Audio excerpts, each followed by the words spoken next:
The fall of the serpent. The first thing I remember about that night was the sound of rain. Heavy and unrelenting, pounding against the windows of my apartment. It was almost poetic how it mirrored the storm inside me. The one that had been brewing for weeks. No, months. Somewhere deep in my chest. A pressure had been building. Threatening to burst tonight, though. That storm found its outlet. Tonight, I found out the truth. It started innocently enough. I had planned a quiet evening with wine and Netflix. Having decided to finally rest after weeks of working overtime. My boyfriend, Alex, had told me he'd be staying late at the office again. Another late night, another big project. I trusted him. Of course. We'd been together for 4 years. And he'd always seemed like the kind of man whose ambition was matched by his loyalty. I admired him for it. Despite the sacrifices his long hours often demanded. I'd told myself over and over that he was working so hard for our future. For the life we'd dreamed of sharing. But dreams have a way of turning into nightmares. Don't they? I'd been scrolling through Instagram absent-mindedly, letting the wine warm my insides. When I saw the photo, it popped up unexpectedly, graying the edges of my vision like a flashbang. My best friend, Mia, had posted a picture of herself and her coworkers at a fancy downtown bar. At first glance, it was nothing out of the ordinary, just a group of professionals celebrating something unimportant. But then I saw him, Alex, sitting casually in the background, his arm slung over the shoulder of a tall, blonde woman whose smile seemed to drip with possession. My heart stopped. No, it wasn't an exaggeration. I felt it hitch and stall in my chest as though trying to restart itself. Trying to process what my eyes were seeing. The caption read, "Happy hour with the crew. Tropical drink #office vibes. Office vibes. Happy hour with the crew." My head was swimming. Alex hadn't mentioned happy hour. He hadn't mentioned going out at all. Hell, he'd told me he was buried under paperwork tonight. I felt sick. I couldn't sit still. My fingers shook as I zoomed in on the photo, dissecting every angle, every detail. The way his hand rested so casually on her shoulder. His body leaned toward hers as though pulled by some magnetic force. Burned into my mind. It wasn't the kind of touch you gave a coworker. It wasn't professional. It was intimate. "Don't jump to conclusions," I whispered into the quiet room, clutching the phone so tightly I thought it might shatter. But what if there hadn't been any jumping to do? What if the truth was already staring me in the face? Bold and unapologetic? I called Mia without hesitation. She answered on the third ring, her cheerful voice brighter than I could stomach. "Hey, Sophia, what's up?" she chirped. I struggled to keep my voice steady. "Hey, Mia, quick question. Was that Alex in your recent Instagram post?" Quote, "Oh yeah, totally." Her response was instantaneous and carefree. "He came with some of his coworkers. Honestly, I didn't even know he worked with Lexi until tonight." Lexi, the blonde in the picture. Lexi, what's the deal with her? I asked, forcing a laugh I didn't feel. "Oh, she and Alex are super tight. They're always grabbing lunch together or bouncing ideas off each other at the office. I think everyone kind of ships them. You know, like a work couple or whatever. It's cute, cute, cute." My stomach twisted. I clenched the phone so hard I thought my hand might seize up. "Anyway, is Alex coming home soon?" Mia asked. "Last I saw, he and Lexi were still hanging out at the bar. He looked like he was enjoying himself." Enjoying himself. I don't remember how the conversation ended. Her words blurred together until they barely registered. My responses robotic and hollow. I hung up as soon as I could without raising suspicion. Then stared at the screen for what felt like hours. My inbox was empty. No texts. No calls. Not even a vague excuse about the bar. He hadn't bothered to tell me. I don't know what possessed me to leave the apartment, but I did. Rain drenched me as I marched down the street, weaving between puddles and pedestrians. My phone clutched tightly in my hand. It wasn't like me to be impulsive. God knows I've spent most of my life debating every decision like a chess grandmaster. But tonight was different. Tonight, rage made me reckless. I called a rideshare and told the driver to take me straight to the bar. When I arrived, the place was alive with laughter, music, and the clinking of glasses. The warm lighting danced across the faces of patrons, giving the illusion of intimacy. I scanned the crowd, adrenaline pumping so loudly in my ears it nearly drowned out the noise. And then I saw him. Alex. My stomach dropped as my eyes locked onto the unmistakable sight of my boyfriend leaning close to Lexi, his face alight with joy as she whispered something into his ear. She laughed as she playfully touched his arm, her fingers lingering longer than necessary. My breath caught in my throat. For a moment, I thought about storming over there, demanding an explanation in front of everyone. I wanted to scream, to hurl my pain directly into his face where it belonged. But then I stopped. Something inside of me stirred. A cold, calculating clarity that whispered, "Not here, not now." Revenge, I realized, wasn't about explosions. It was about precision. If Alex thought this was over, he was wrong. This wasn't over. It was just beginning. I left the bar unnoticed, though the image of them burned itself into my brain like a branding iron. When I returned home, soaked and shivering, I was no longer the same woman who had left 3 hours earlier. I spent the night combing through everything. Text messages, emails, phone calls, searching for proof. I knew the truth now. I just needed to confirm it. My heart ached with every scroll, but my resolve hardened. It didn't take long to find the evidence. Alex wasn't particularly careful about hiding his tracks. There were dozens of messages between him and Lexi, most of them vague but flirtatious. They called each other babe and sweetheart. They planned lunches together during work hours. And then there were photos, selfies, inside jokes captured mid-laughter, and one particularly damning picture of Lexi in Alex's apartment, the very same couch where we'd sat together 100 times, whispering dreams about the future. The next morning, I put my plan into motion. It started with a visit to Lexi's social media accounts.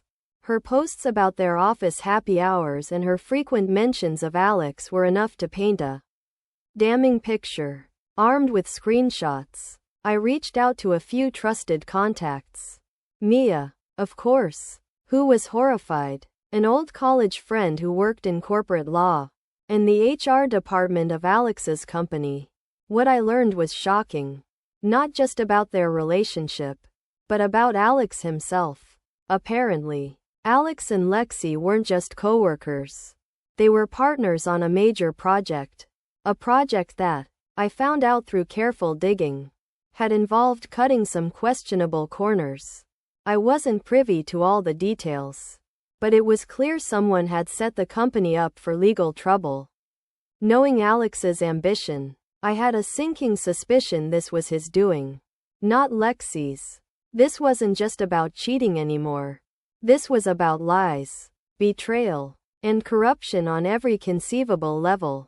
And if Alex thought he could walk away unscathed, he was wrong. I would make sure of it. The climax of my revenge unfolded at the company's quarterly meeting 2 weeks later. I wasn't supposed to be there. Of course, I wasn't an employee, but Mia had managed to sneak me in under the guise of helping her set up the catering. Alex didn't notice me. He was too busy schmoozing with Lexi and some higher-ups, his charisma on full display. When the CEO began his address, I made my move. I slipped into the audience unnoticed, clutching a folder full of incriminating evidence. At the perfect moment, I walked directly to the podium and interrupted the presentation. "Excuse me," I said, my voice steady despite the pounding in my chest. "I have something to share." Gasps rippled through the room as all eyes turned to me. Alex froze, his face pale and wide-eyed as he realized who I was. I saw him whisper something to Lexi, his panic barely contained. "This company prides itself on integrity," I began, holding up the folder, "but I think it's important that we acknowledge when integrity has failed."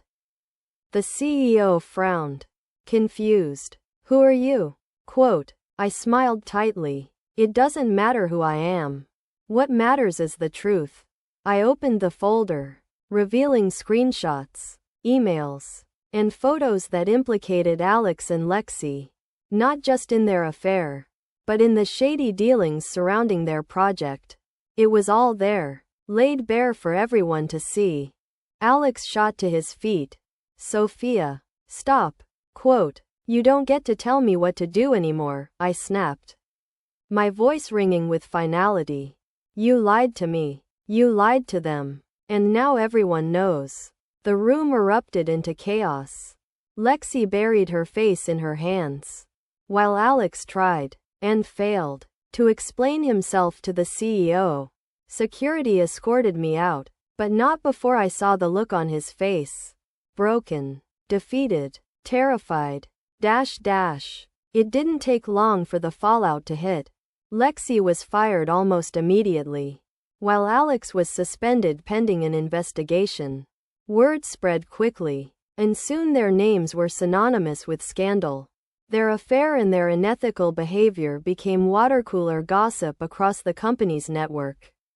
Alex tried reaching out to me, begging for forgiveness, but his messages went unanswered. I wasn't interested in hearing apologies. I was done. For weeks, I felt hollow. Revenge, though satisfying in the moment, doesn't heal the wounds it's meant to punish. But slowly, the hollowness faded and was replaced by something else.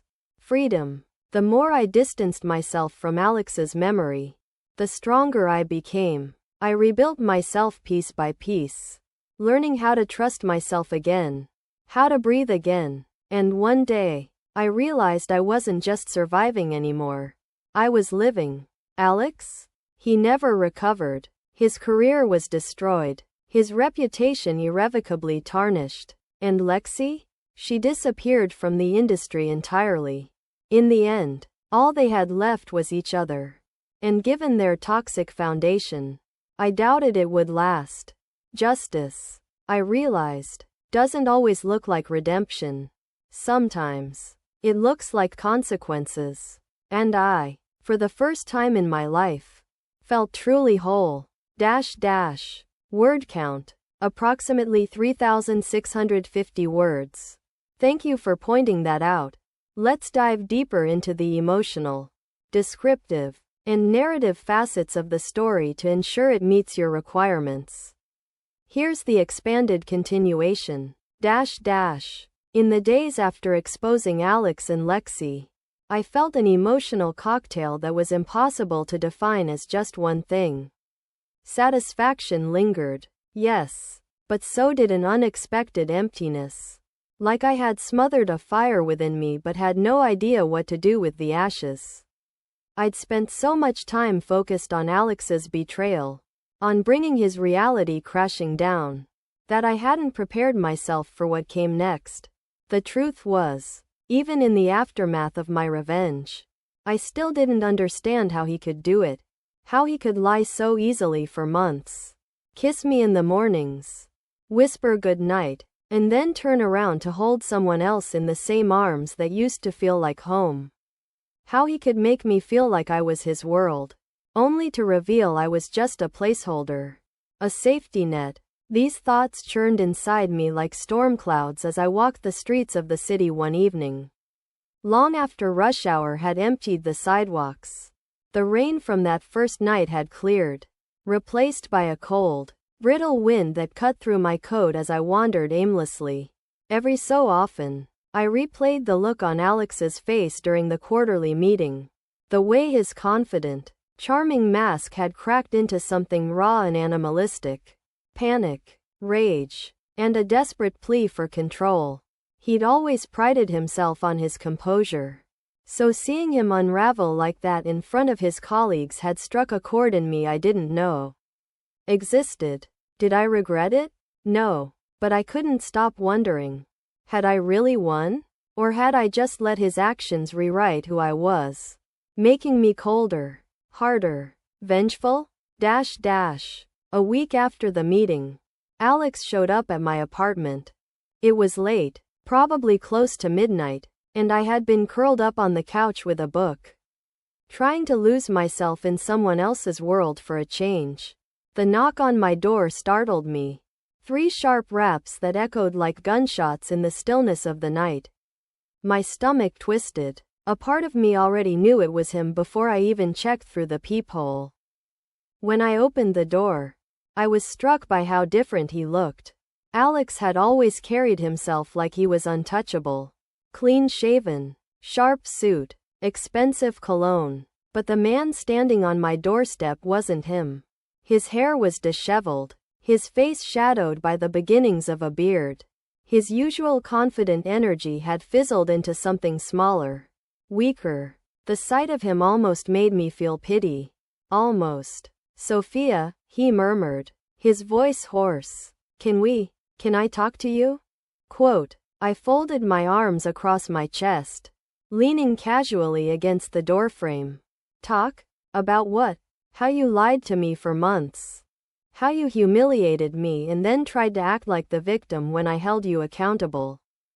Quote. He winced, looking at the floor like a scolded child. I made a mistake," he said, barely above a whisper. "I wasn't thinking." Quote. "Stop." My tone was like ice. "Don't insult me by calling what you did a mistake. Mistakes are accidental. What you did was a choice.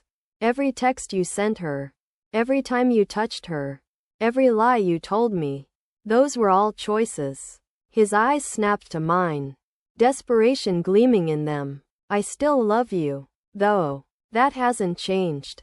I let out a bitter laugh, the sound sharp and jagged like broken glass. "Love? Don't you dare use that word with me. Love doesn't lie. Love doesn't betray. You were the one who threw us away, Alex. Not me." He opened his mouth to argue but then closed it, as if realizing there was nothing he could say to undo what had already been done. Finally, he slumped against the doorframe, his head hanging low. "I lost everything," he said quietly. "The job, my reputation, my friends. Lexi won't even talk to me anymore." "Good," I spat, the anger I thought I'd burned out flaring up again. "You deserve to lose everything. Maybe then you'll finally understand what it feels like." My words hung heavily in the air. And for the first time, I saw something in Alex I'd never seen before. Genuine regret. But regret wasn't enough. It couldn't undo the sleepless nights, the tears, the self-doubt. It couldn't take away the betrayal, or the way he'd made me feel like I wasn't enough. I nodded toward the hallway. "Leave, Alex. I don't want to see you again." After that encounter, something shifted in me. If there was one thing I took away from seeing Alex so broken, it was this. I didn't need his apology. I didn't need his excuses, his explanations, or even his regret, because none of it was for me. It was for him. It was his way of looking for closure, of lessening the burden of his guilt. But I wasn't going to give him that. I finally understood that closure wasn't something he could give me. It was something I had to give myself. I threw myself into rebuilding my life with a ferocity I hadn't felt in years. I poured my energy into my work, surprising even myself with how quickly I climbed the ranks at my own firm. I reconnected with old friends, rekindling relationships I'd let fall to the wayside while I was busy prioritizing Alex over everything else. And slowly, I started to feel like myself again. No, not like myself. Like a new version of me. Stronger, smarter, determined. About a month after the HR investigation concluded, Mia called me with an update about Alex. "Did you hear the news?" she asked, her voice practically vibrating with excitement. I frowned, balancing the phone between my ear and shoulder as I folded laundry. "What news?" Quote, "Alex is gone. Fired. They finished their review of the project.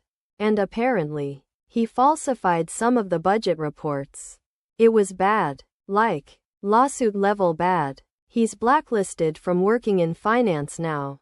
For a moment, I didn't respond. I stood frozen in the middle of my living room, a pair of socks in my hand as I processed her words.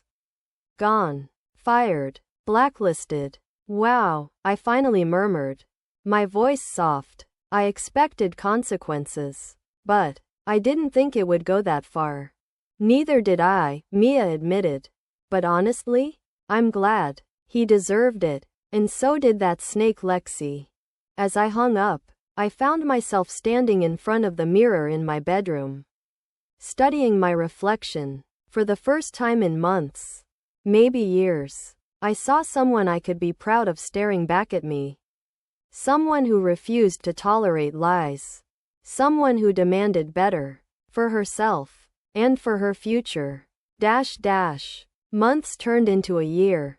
Then two. By the time I heard about Alex again, I barely recognized his name when it came up in a conversation at a friend's party. Apparently, he was working for some small-time startup, far removed from the prestigious world he'd once thrived in. I didn't ask for details. I didn't care. Because by then, I was in a completely different place. Not just figuratively, but literally. I'd taken a promotion that required me to move across the country. And I was thriving in every way. My career was flourishing. My friendships were stronger than ever. And I'd even started dating again. Not seriously, but enough to remind myself that love didn't have to be a battlefield. That it was possible to trust someone new, even after everything. Revenge didn't heal me. It didn't erase the pain or undo the betrayal. But it gave me something else. A sense of justice. And with that came a clarity I'd never had before. The knowledge that I was stronger than I'd ever given myself credit for. That I could survive heartbreak, betrayal, and loss, and come out on the other side. Not just standing, but thriving. Alex might have thought he'd ruined me. But he was wrong. He didn't destroy me. He made me unstoppable. Final word count. Approximately 2,620 words.